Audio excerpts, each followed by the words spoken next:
I okay? Good morning. Good morning. Another session of 1984. So will you all silence your cell phones or turn them off so we don't have any dinging? And I'll turn it over to Peter. Thank you. Okay, I want to go back briefly to page 58, last week's reading, and read a paragraph.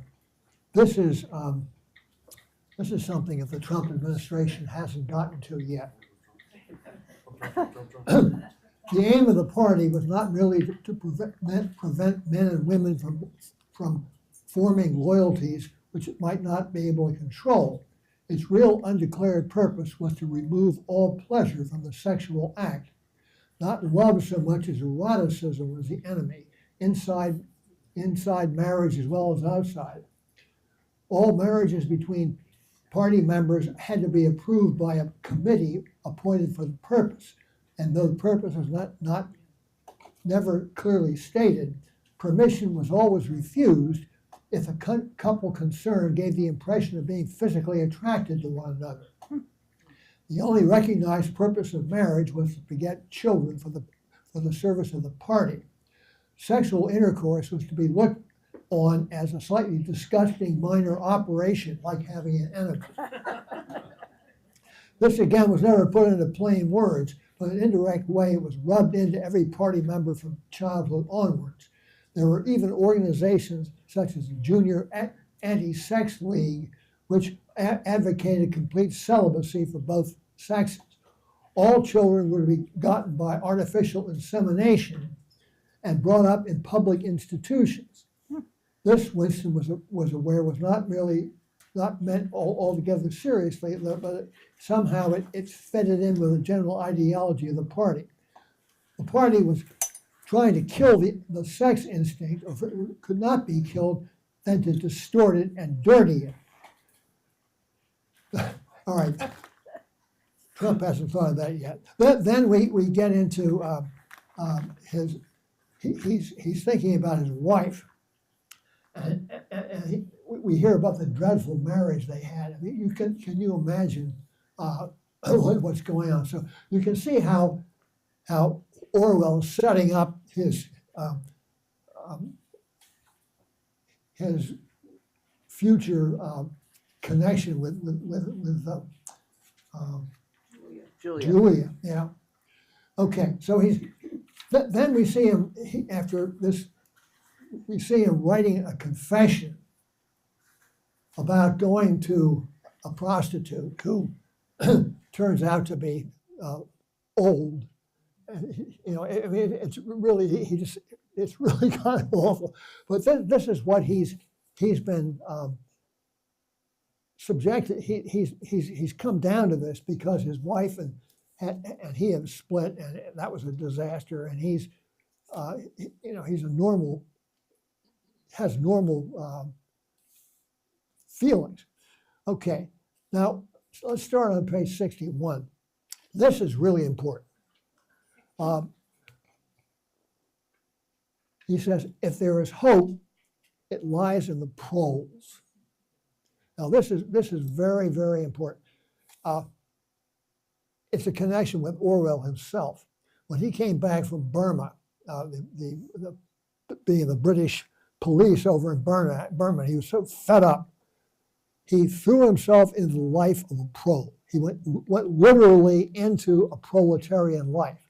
And he wrote a book about it called Down and Out in Paris and London, which is really hair-raising. He lived as he was a dishwasher in Paris. I mean, he lived with the proles, and he came to understand and appreciate what they had. And then he realized this is the force that we have to draw out. On page 61, if there was hope, it must lie in the proles, because only there, in this swarming, disregarded masses, 85% of the population of Oceania, could the force to destroy the party ever be generated. And then a few lines down. But the proles, if only they could somehow become conscious of their own strength, would have no need to conspire. They would needed only rise up and shake themselves like a horse shaking off flies. If they chose, they could blow the party to pieces tomorrow morning. But, okay, now, how does the party control the proles as we see it? How are they controlled? Mm-hmm. They keep them in poverty. They feed them cheap literature and cheap entertainment. I presume they have some menial jobs for which they're paid a pittance, although I haven't actually seen that directly yet, but there must be something. Yeah, it comes in today's reading, actually. So it seems to me actually that their lives, and this is partly from the later passage where he talks to the old man in the pub, and where I think he just misses what the guy is saying. That is, you can learn a lot from what that man says, which is basically our lives are the same as they were before the revolution. We're still impoverished. Anyway. And we're still kept ignorant. That's right, yeah. Yes, Harry. Do they do all the fighting? Justin? Are they controlled by being the soldiers in these wars? That's not clear. I was gonna say, who does the fighting? Well, I think that's a good question. That's not clear. That never comes up for some reason. Yeah, okay, well, then it isn't clear, and he doesn't make an issue about that. But it's, Question, Harry? Say it again, because we need to hear it in Is this working okay? Yeah.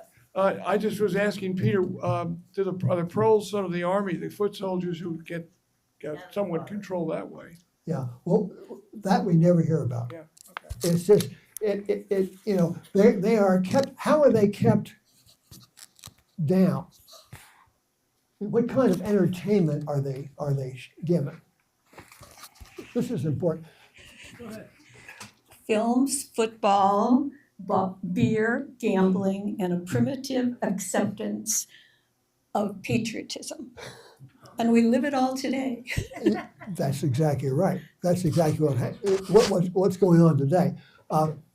Think of the what's the word I want? The lotteries. Yes, that's. The lotteries. You get they're advertised on TV all the time. You press the right buttons, you do this and that. All of a sudden, you're a millionaire. And this is a lot of people are buying it. They're just it's really very, very sad. So we're seeing a lot of connections with our own society here, and of course Putin's Russia is even they're way ahead of us. So let's get into how the propaganda machine works.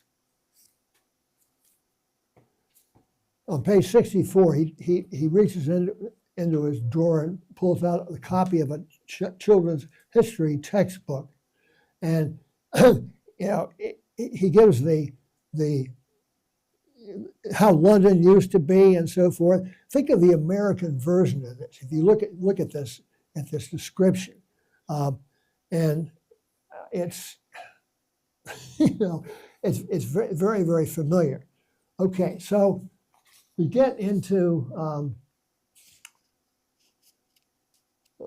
let me see the question on page 66 here.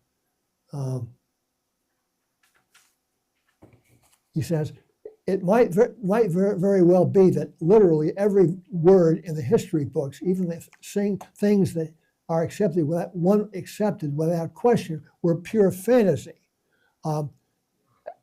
What happens is the question comes up: what's truth?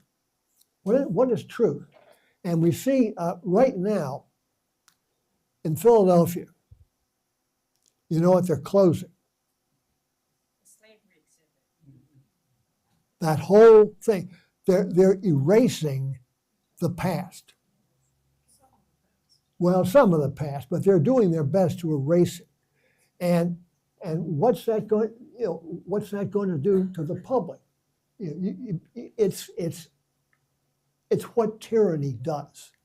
It's what tyranny has always done. Some variation on this. Okay, so he gets into. I want to get into this. Wait a minute here.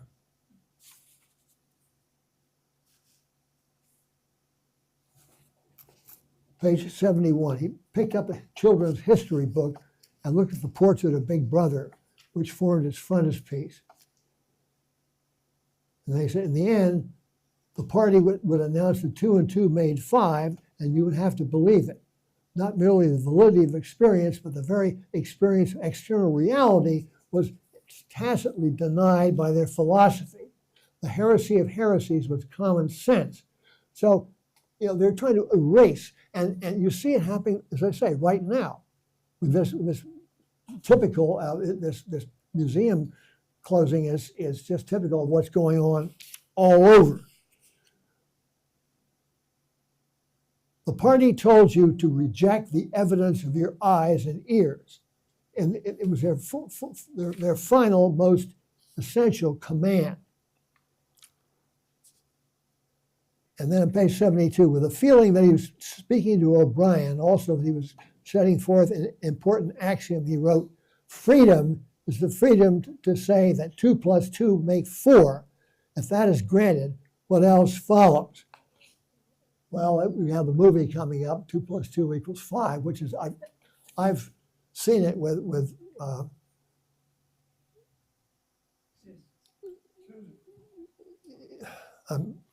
blanket. I've seen it, and it's really worth your while. Okay, let's go on to page. Let's see. Yeah. I just wanted to add one Wait thing. for a mic.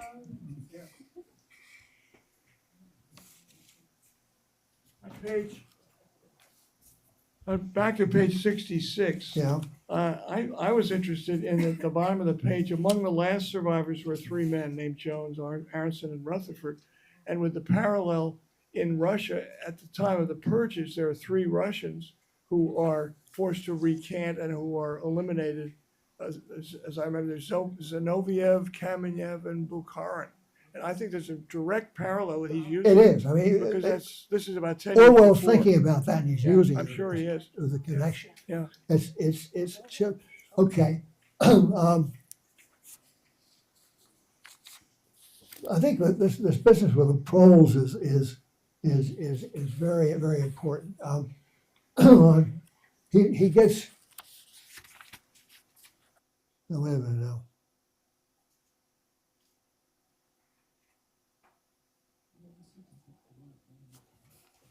Okay. He gets talking with one of the old proles, and he asks him, what was it like before the revolution? The history books say that life before the revolution was completely different from what it is now. There was the most terrible oppression, injustice, poverty, worse than anything we can imagine. Yeah. Are you on? Page 79. Thank you. And then he gets talking to, he continues his conversation with the prole, page 80.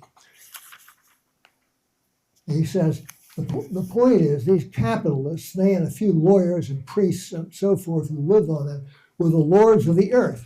Everything existed for their benefit. You, the ordinary people, the workers, were their slaves. And then he says, down further on the page, what I really wanted to know is this. Do you feel that you have more freedom now than you had in those days? Are you treated more like a human being? And what does the old man tell him? In other words, nothing, something's supposed to radically change. Nothing has changed. It's just the way it's always been under a different, anyway, he says, page 82, that he's thinking about, was life better before the revolution than it is now? He said, when memory failed and written records were falsified, when that happened, the claim of the party to have improved the conditions of human life had got to be accepted because there did not exist and never again could exist any standard against which it could be tested. And just think about this museum thing again. If all the information in that museum in Philadelphia was erased, what would that mean to the future generations? What would that mean? It never existed, I mean, it's frightening. What he's focusing on is something that it goes on and on. It's just a okay. Now you get to he's talking to this guy, this pro in a shop, and he sees a heavy lump of glass curved on one side. What does this glass come to symbolize? Beauty. It's a thing of beauty. Memory also, it's something permanent. Yeah, something permanent in memory, and it's beautiful. This is exactly what the party is trying to erase. So he buys it, and it's just, he says, anything old, and for that matter, anything beautiful was always vaguely suspect. So he takes it home with him, and he's looking around. He says, "Oh, in the shop," and he says, "Hell, there's no telescreen." And there's a small bookcase on the other corner, page 86. They contain nothing but rubbish. The hunting down and destruction of books have been done with the same thoroughness in the pro quarters as everywhere else. It was very unlikely that there existed anywhere else in Oceania a copy of a book printed earlier than 1960. And he's talking with this old man and reminiscing and so forth. Then we get to, this is what I want to focus on. We get to Julia's first appearance. Boy, is Julia a blast of fresh air.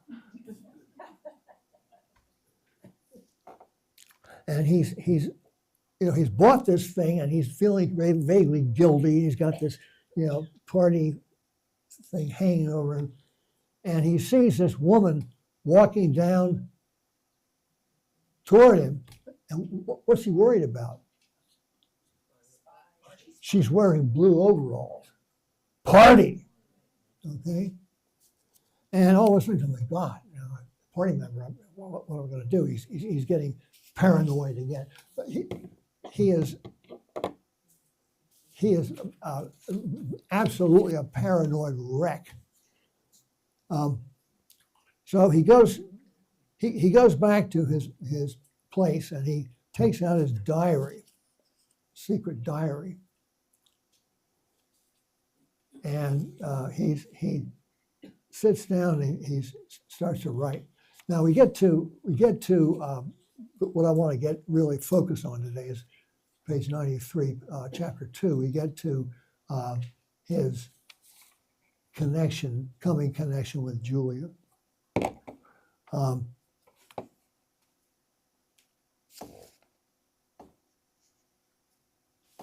Now what happens here? Let's see. Yeah.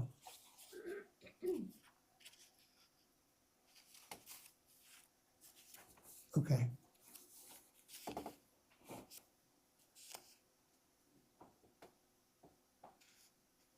He sees this girl, and she's wearing blue overalls, and he's getting paranoid again, and Then he picks up a scrap of paper that she's left, apparently, at page 95, and he flattened it out. On it was written in large, unformed handwriting, "I love you."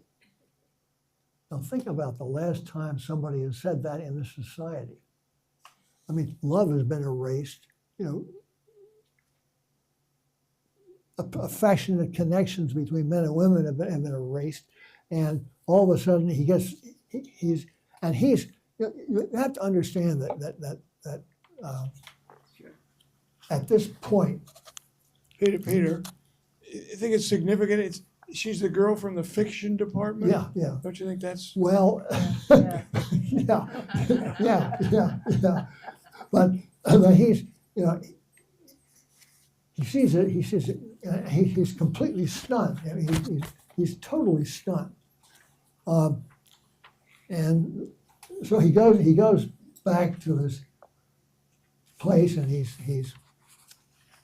you know, seemingly he gets more and more obsessed with the girl, and he's feeling frustrated and so forth.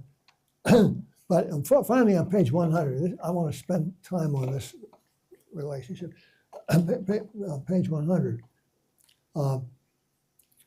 they talk to each other as if they're not talking to each other because you know, Big Brother might be watching. And what time do you leave work? 18:30. When can we meet? Victory Square near the monument. It's full of telescreens. Doesn't matter if there's a crowd. So, there's this sort of comic difficulty.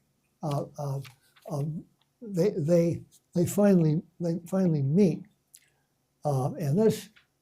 Oh, and as they're about to talk, a long line of trucks goes by with guards armed with submachine guns, and they're taking prisoners away and so forth.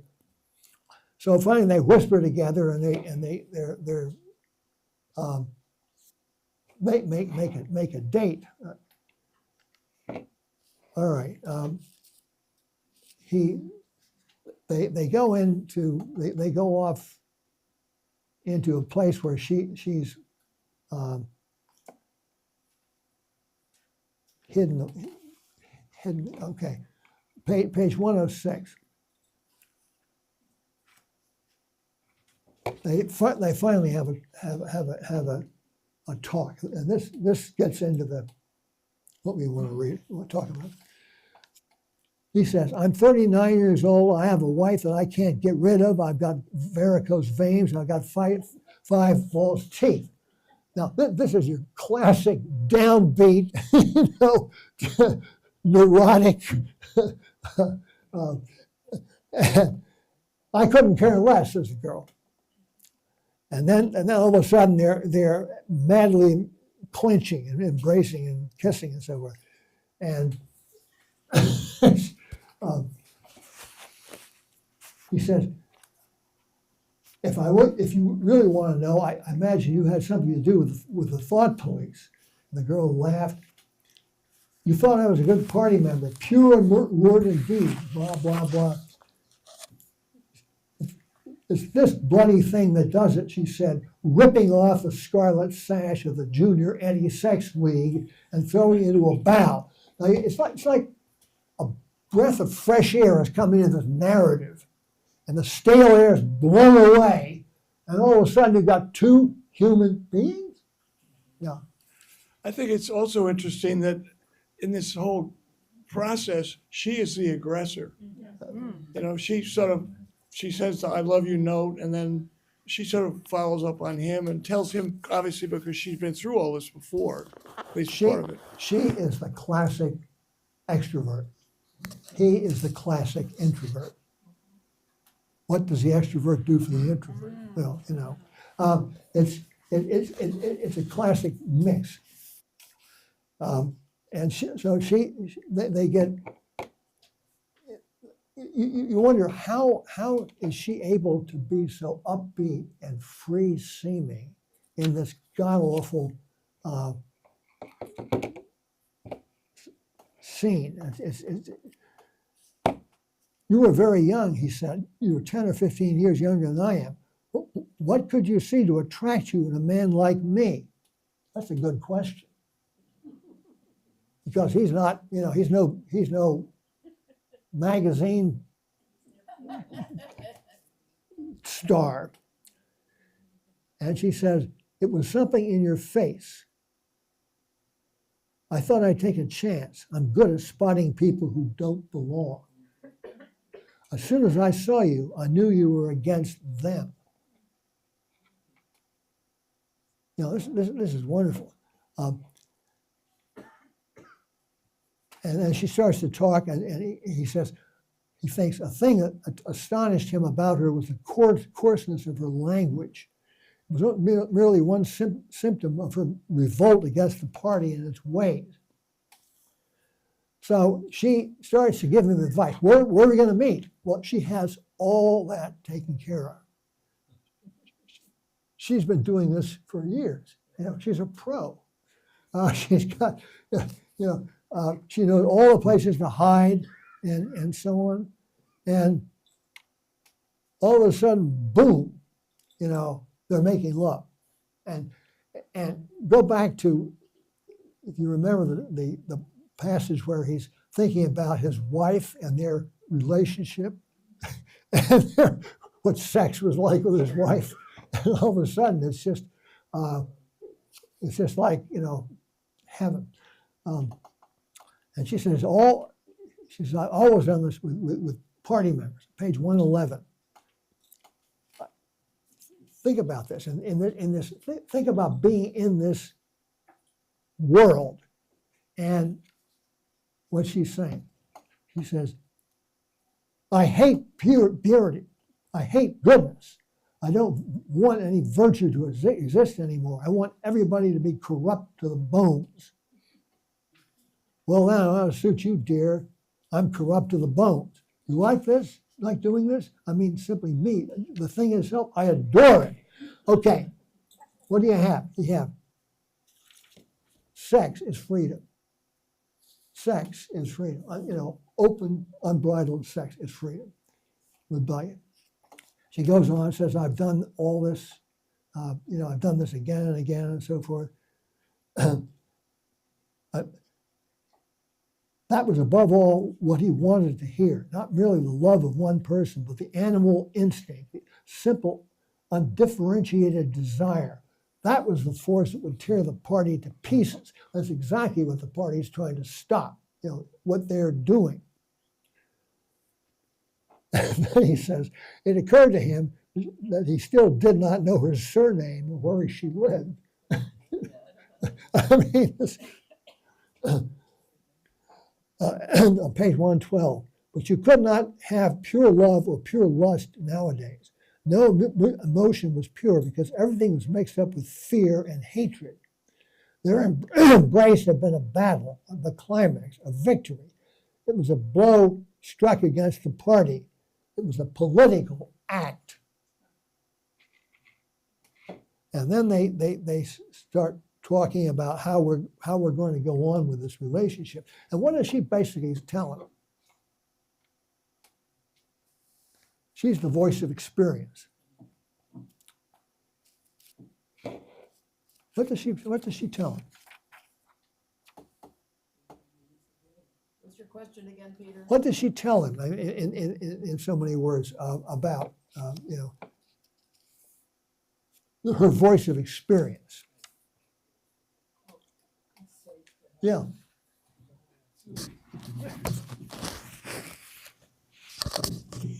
She tells him they can do it again, but not too soon. She's just trying to keep him going, but also be kind of cagey about not getting caught. So she wants to be very careful. But to me, she just represents just the animal instinct of humans. Well, that's precisely what the party has been trying to block. Right, push it down. But she's also got that edge to her that knows how to protect herself. So self-preservation. Yeah, well, she's very, very, but it's such a tonic. You have to put yourself in this neurotic, repressed introverted guy, put yourself in his place, and just imagine what it must feel like to you, to be experiencing this, and feeling what it's like to be a human being again. My question is Orwell trying to tell us something that because the human instinct is will always be there in many of us, that you cannot ultimately repress the human spirit, and this Yeah. revolution won't succeed. I think that's true. I think he's saying that. I mean, you may get executed, but that spirit is there. More people will come forward. Yes, yes. I mean, I think of Alex Navalny, whom I spoke of last week, and his book. He was murdered in a concentration camp, but he did exactly what she's doing, only it was open, and suicide, of course. She's doing it in a closet way, which at the moment makes her safe, leaves her safe. Okay, so they're talking about all this. She gives him her history and so forth, and he tells her about his awful married life, and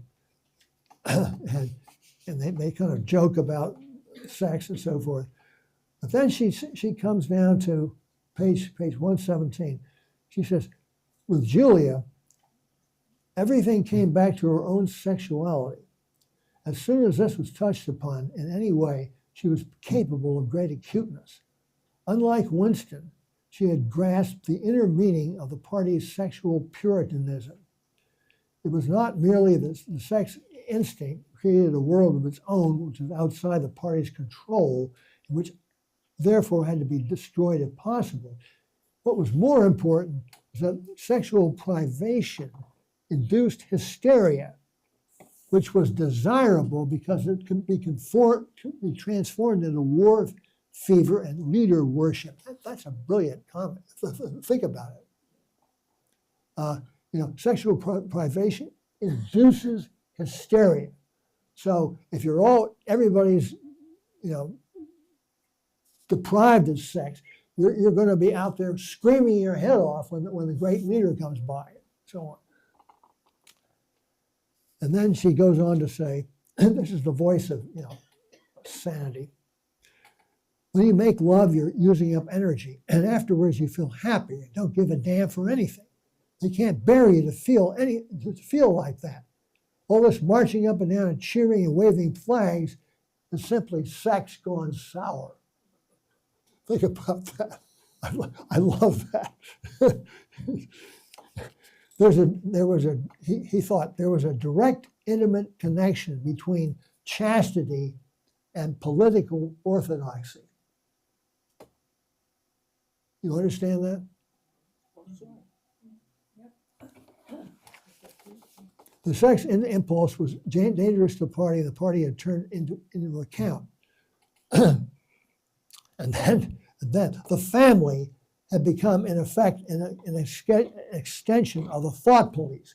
Now, that's exactly what happened in Germany under Hitler and in Russia under Stalin. The family, just would inform sometimes, and it would. That would be that. Okay, so they go on talking, and finally he says, in this game we're playing, we can't win. Some kinds of failure are better than other kinds. That's all. And she says she would not accept it as a law of nature that the individual is always defeated. So you get this is just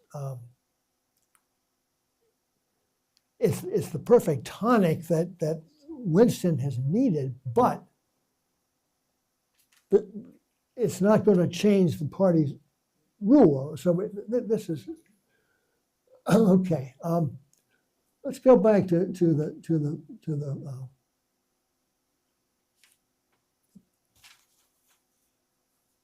let's see.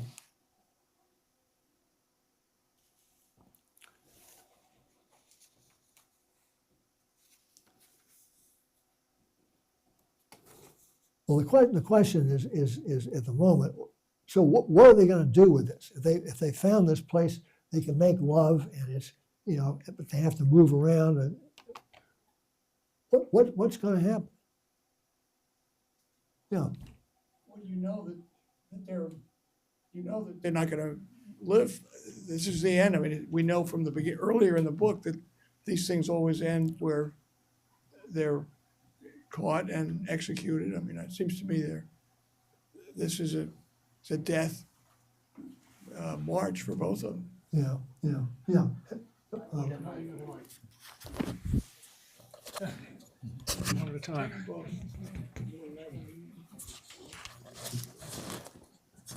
So it is clear that the end will be that they're caught. What happens after that, at this point, isn't so clear. No. Because partly he has this belief that he's talking to O'Brien, who's sympathetic to him. There's a lot of stuff, but I guess one other issue I wanted to pick up is one that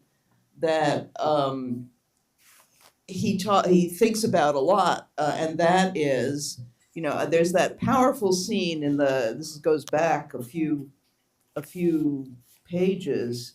Before Julia, it was his recollection of the incident of the telescreen. I mean, of the telescreen singing under the spreading chestnut tree. That was I mean, again, it echoes Stalinism. Where is it? It's really quite. He keeps saying, "I understand how. I don't understand why." But here it is, page 68. He sees these people who have been arrested, clearly he realizes tortured, set free for a while, and then they're going to be arrested again and executed. And that's announced. They're sitting at this pub or whatever called the Chestnut Tree. And under the spreading chestnut tree, I sold you and you sold me. There lie they, here lie we under the spreading chestnut tree. This is the announcement that they're getting picked up again. And he sees tears on their faces, and that their noses have been broken, which means they've been tortured. Yes. Yeah. He keeps thinking about the question of why bother with all the torture? Why not just erase people? It seems to me, obviously, I guess, after thinking about it for a while, that the reason is that if you know you're going to be killed, it's one thing. If you know you're going to be tortured, it's quite something different. So that people will be more afraid of transgressing if torture is the inevitable outcome than if death is the inevitable outcome. That was one of the things I was thinking about when I read this.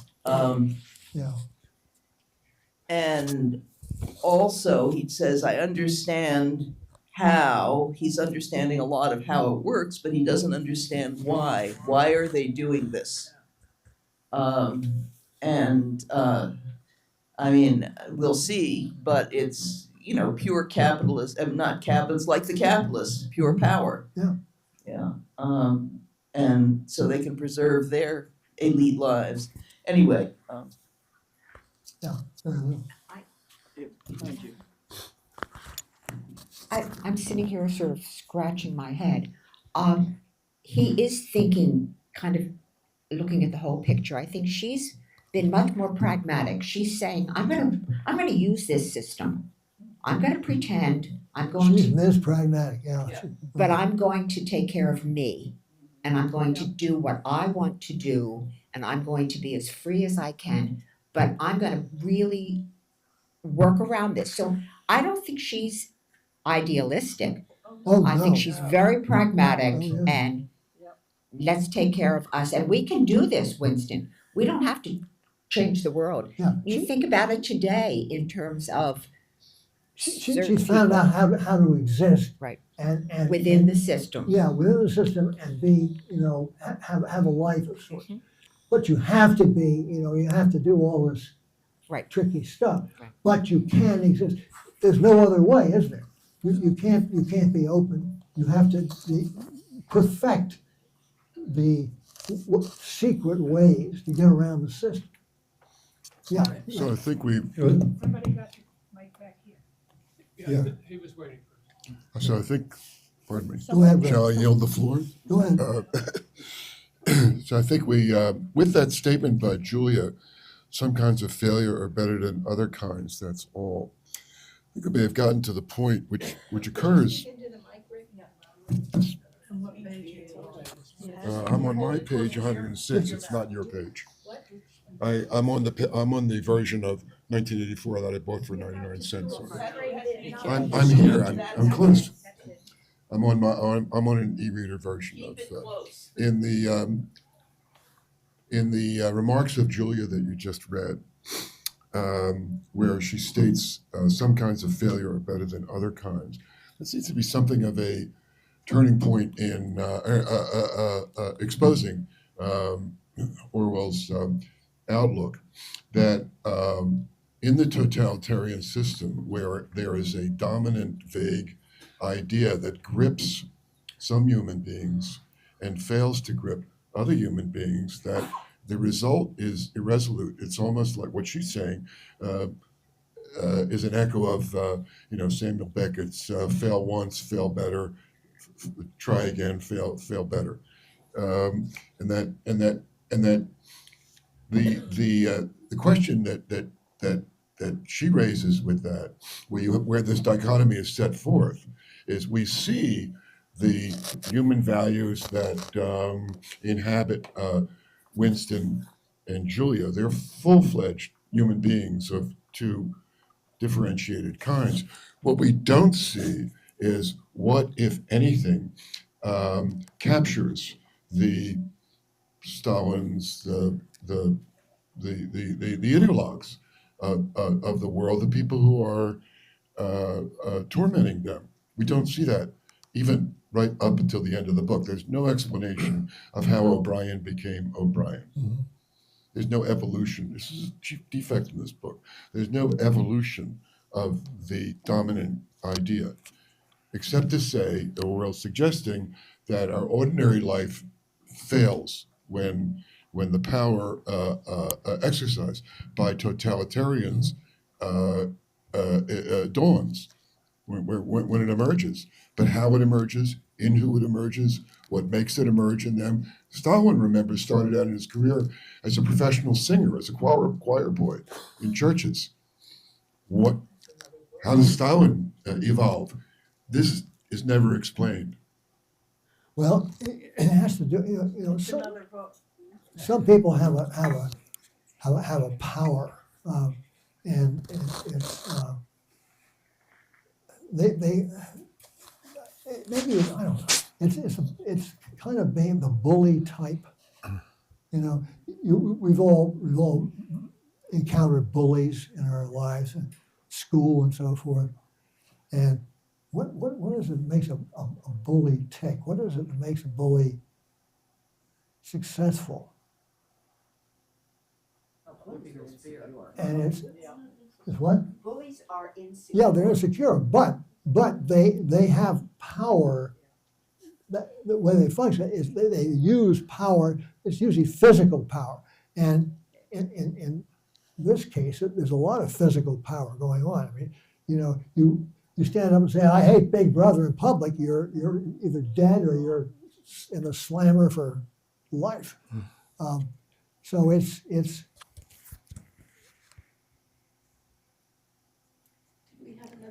Yeah. Yeah. So I read this book many years ago. I'm not reading it currently, so I can't do chapter and verse and page. But I have an observation, and I'm a lover of irony. And I think it's either incredibly ironic or surreptitiously intentional that you're sitting there speaking to us under Maslow's hierarchy of needs. And what you're talking about, what Julia's doing now is trying to access the lowest level, which is survival. And obviously, you can't get anywhere until you get to that. So that's why Big Brother wants to kibosh that, to be sure that people don't get to any of those higher levels of self-actualization. But I don't know whether you were aware that you were sitting under Maslow's hierarchy of needs or not. You know but- what? Look over your head. Another talk. From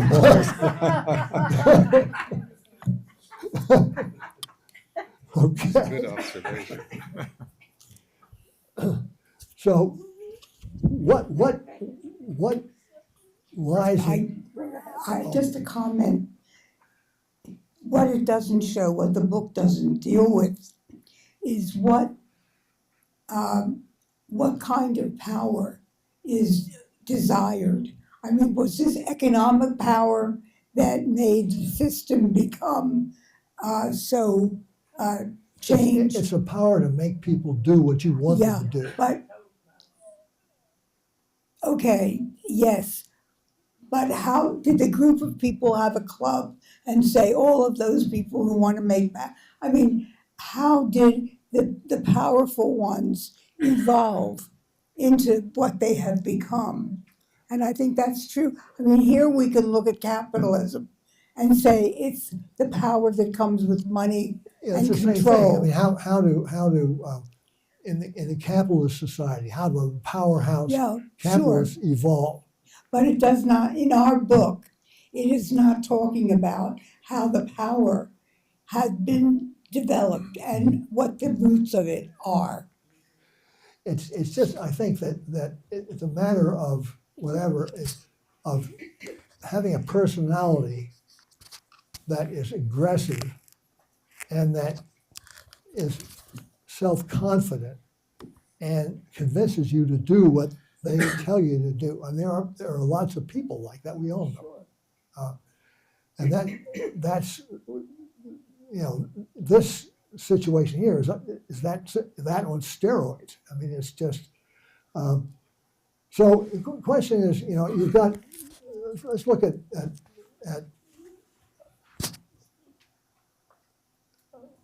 the two lovers here.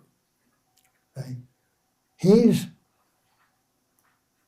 an introverted, neurotic mess, but intelligent. She's an extroverted, intelligent person, but they have no power. They're trapped. So what is the long-term possibility there? Is there any possibility at all that they could, do the fairy tale thing and go off in some isolated place and live there and not be bothered? Yeah.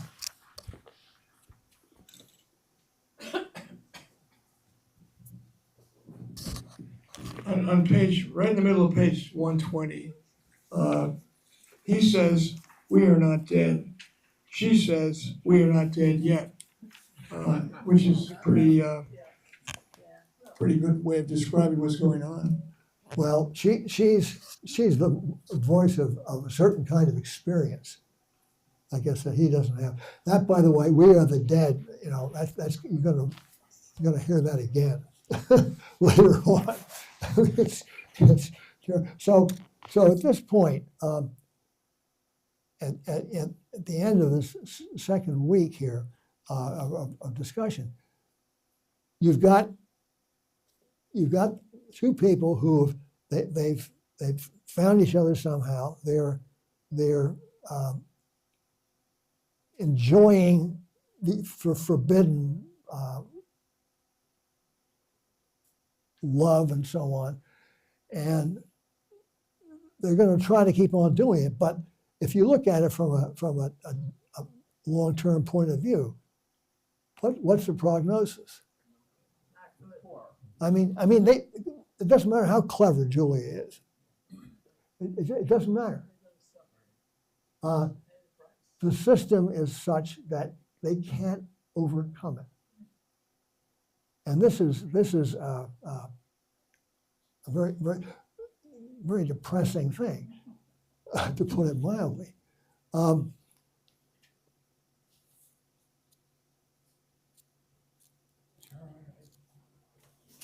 I want to see. Wait a minute. I'd like to Yes. I'd like to say that this has been a very rich conversation, and it's been good reflection, and 1984 and Orwell is good. I can't get out of my mind Alex Predett, who was murdered out in Minneapolis, and that whole situation seen through the lens of Orwell's lens. So do you want to reflect on that a little bit? You all know what he's talking about? Yeah. Okay, what would you say about that? Don't believe what you see. Yeah, yeah. I think one of the things that came out, that at least I just saw it this morning, was that he'd already had a broken rib from being at another protest. And this is a man who was putting himself out there in many ways. And I think that's what, resistance is resistance. And sometimes people don't make it through the resistance. So I do think it's a relevant question. And I think, so many different philosophers have said what we do in this life isn't going to be solved in this life. It's going to be solved in future lives, but you have to keep resisting.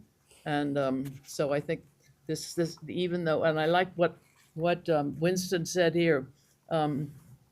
He said when he was resisting, he said, "I prefer to die." He said, "Some kinds of failures are better than other kinds." When he decides he would rather not push his wife off the cliff, then she thought he should have pushed the wife off the cliff. Well, he wants to do it in a more positive way, and she's just a negative, whatever it takes. But it seems to me that's what we're all about, is resisting, not trying to get killed, but you run the risk of getting killed if you resist. And so if they're resisting, they run the risk. I certainly do. One other thing to say. Yeah, go ahead. I brought in, because I thought people may or may not have seen it, it was in yesterday's editorial page on the New York Times, an article by M. Gessen, who is someone whose work I've followed devotedly. And the headline is "State Terror Has Arrived." And Gessen distinguishes between totalitarian regimes which kill people for cause and state terror, that is, if they say something that's objectionable or try to do something or state terror where people are killed indiscriminately so that nobody feels safe. And that's how she understands these two murders in Minneapolis. Or they understand, I shouldn't call her she anymore, I'm sorry. Now, every day we see some new horror happening, and we're not there yet, but it's the same sort of things are happening, and it's very familiar. It really is like what he's talking about here. And it's not going to stop. I can't help thinking of Iran also. Oh yeah. Where maybe tens of thousands of people have been murdered for their protests. Oh yeah. One of the things that comes up for me is the whole business with the telescreen, the technology of the 1940s that he was working with. And for a while I was reading this book thinking, well, we don't have that. We don't have that. But you know what, we do.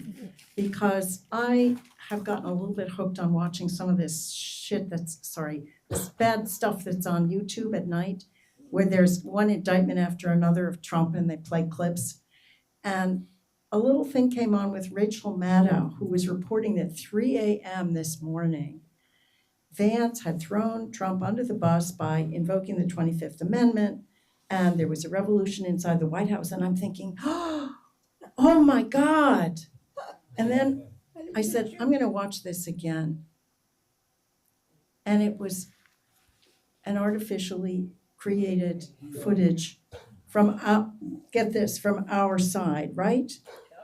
And the other side is equally susceptible to artificial intelligence creating videos of this wonderful nurse, the intensive care nurse, who goes out of his way to help a woman get up who's been knocked over. This is a great kid. They see him as a domestic terrorist, and they believe that that's what it is.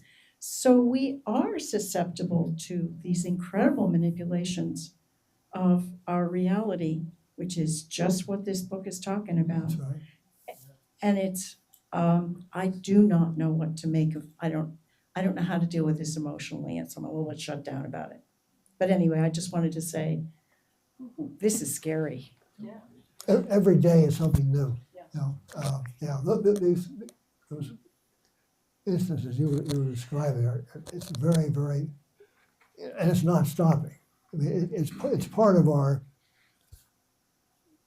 I don't know, it's part of our human, Well, on NPR this morning, it was announced that the United States has sent ICE over to Italy for the Olympics for yes.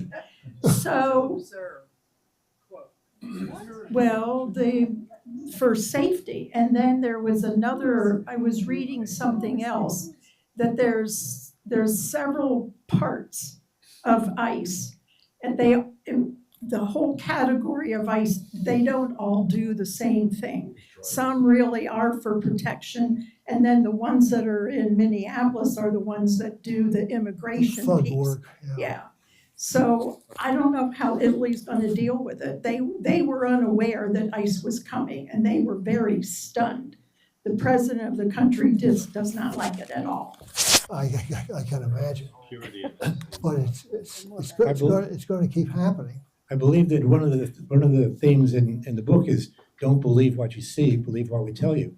And what we're seeing here is the disconnect between what we see and what the administration is describing. And the saving grace here is cell phones. Yes. Because there are so many videos that so many people are taking from so many angles that they can't get away with it, and they're actually having to backtrack. So that's like a major hope for our salvation, is the people out there with cell phones. That's a good point. And you hope that people will be able to do that, yeah.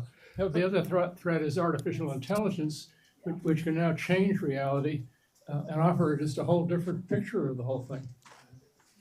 Yeah, that I don't understand at all. I do not understand artificial intelligence. I can't do that. Can I comment? I had a thought as we were going along here about the predicament that this couple finds themselves in, and the parallel to, let's say, a couple of insects or a couple of birds that mate. Their life is going to be short. They may be consumed by a predator. They may be consumed by the terrible weather or one misfortune or another. And yet somehow the species exists. So, maybe there's hope in this thing. Maybe they're two birds that are doing something good.